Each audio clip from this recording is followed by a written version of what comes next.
আজকের গল্প জাদুর কলম গাছ। একটি ছোট্ট গ্রামে থাকত রিমি নামে এক মিষ্টি মেয়ে।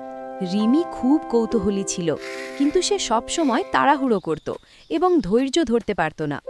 একদিন স্কুল থেকে ফেরার পথে রিমি দেখল রাস্তার ধারে একটি ছোট গাছ। গাছটির পাশে একটি বোর্ডে লেখা ছিল, এই গাছ ধৈর্যের ফল দেয়। রিমি হাসল আর বলল, ফল পেতে এত অপেক্ষা কে করে?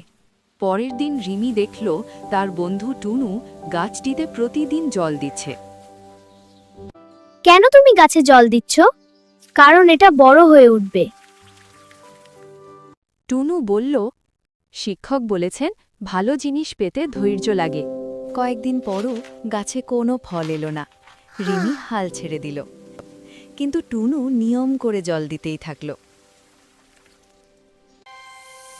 হঠাৎ এক সকালে সবাই দেখল গাছটিতে রঙিন ফল ধরেছে।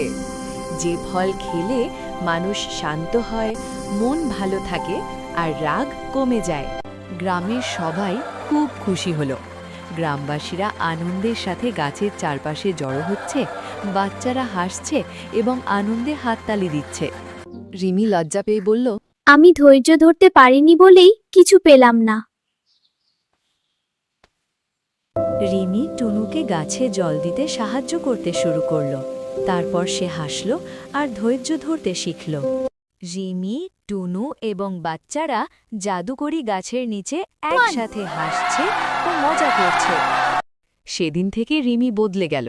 সে শিখল, পড়াশোনা, খেলাধুলা, বন্ধুত্ব সবকিছুতেই ধৈর্য দরকার। এই গল্প থেকে আমরা শিখলাম, ধৈর্য আর যত্ন থাকলে ভালো ফল অবশ্যই আসে।